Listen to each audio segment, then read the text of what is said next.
Happy Saturday, everybody. Hope you're all doing really well today. I'm kind of excited, kind of nervous. It's a bit of an eventful day leading into an eventful evening for us here. And I was pretty sure I knew what I wanted to chat about this morning. And then I read my devotion. And I'm going to read it to you. And these guys got to be like totally put off by this, but hey man, my process is my process. So February 19th, A thought for the day, 24-hour day book. It's that new one that Sarah bought me. And it blows me away that 25 years later, I'm back in the book. It's cool, man. Anyways, here we go. February 19th, A thought for the day. Many things we do in AA are in preparation for that critical moment when, walking down the street on a nice sunshiny day, we see a nice cocktail lounge, and the idea of having a drink pops into our minds. If we've trained our minds so that we're well prepared for that crucial moment, we won't take that first drink. In other words, if we've done our AA homework well, we won't slip when temptation comes. In preparation for that crucial moment when I'll be tempted, will I keep in mind the fact that liquor is my enemy? I don't know that I agree with the language, but it's petty and it's argumentative because it's all about the thought being conveyed. And I don't know that liquor's my enemy. My wife enjoys a glass of wine. My kids were never the party animals. They were never that group of guys. That was never who they were.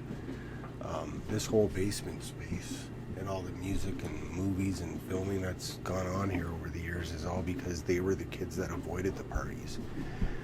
But, I mean, since they've gotten older and they're all of legal age now, they've enjoyed a beer. They have a little beer fridge right over here that they keep stocked. I help them keep it stocked. I don't know that I would recommend that for everybody. But in my case, once it clicked, I never looked back. Absolutely, I've been tempted. I've gone on week-long benders, having conversations with Sarah and my kids, trying to convince them that, one day maybe I'll be able to enjoy a glass of wine with Sarah. If we were ever in Scotland, we're in a completely different country, maybe I'd be able to do a pub crawl with my kids. I mean, stupid little momentary fantasies that turn into, 2 and 3 day long discussions that they just, I guess, pander to me and allow me to have it. And eventually we all land on the same exact note that I don't want to drink.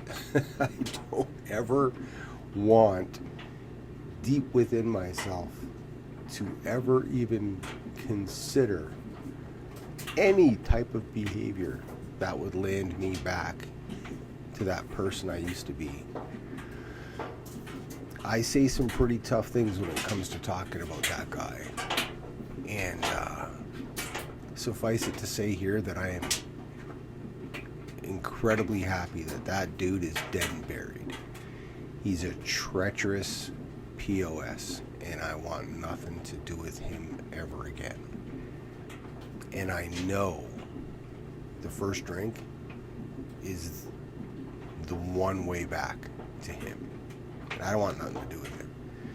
He's dead, he's buried, and I'm glad he is, because I love me today.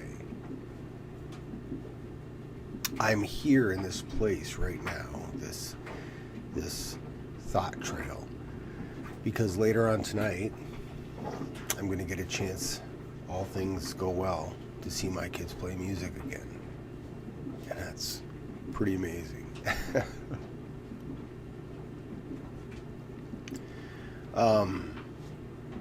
you got to see my kids on stage, man. You just do.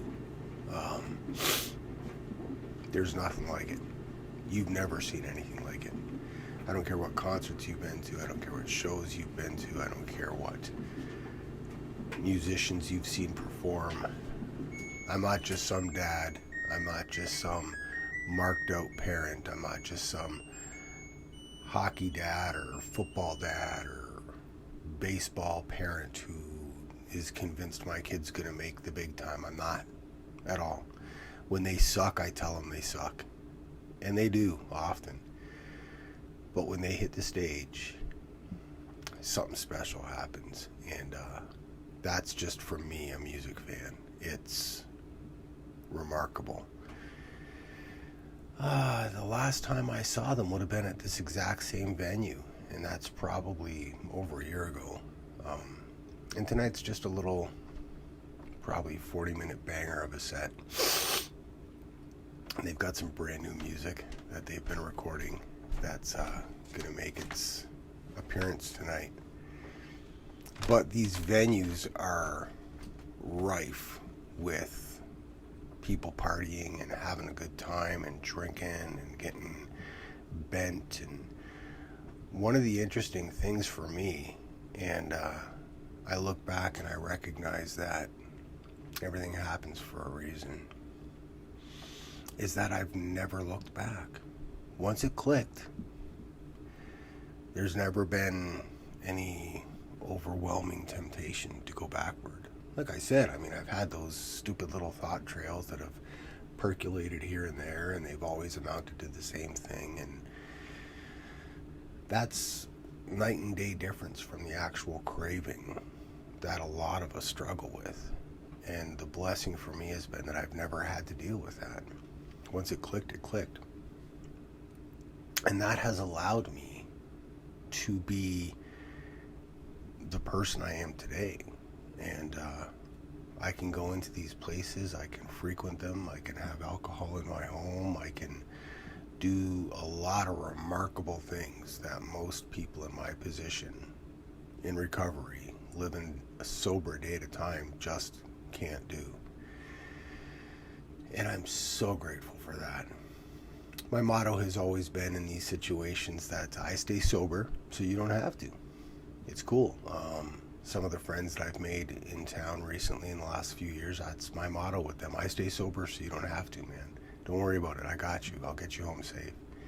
And it's a remarkable place to be in. It's an incredible feeling of joy to be able to contribute to someone else's good time that way. I'm the sober buddy. That's who I am. And it's a great feeling. I don't know where you're at. I don't know if you're listening to this, if you're the person who struggles. I don't know if you're just like me. I don't know if you're struggling right now, but I want you to know what I've said each and every time. I've mentioned it a few times in some of these videos. It's all true. It's right here. It's in this book. And if you have this book in your hand, one of these things right here should be really close by. It's a notebook. Because when you're studying this, you need to be making notes in this. That's how we get it. And when you're doing that, and you're reading these, and you're reading this stuff, and you're making your notes, get with those sober buddies. Study this stuff. Talk about it. Get it in your brain. Get it in your fibers. Feel it. Make it part of your day-to-day.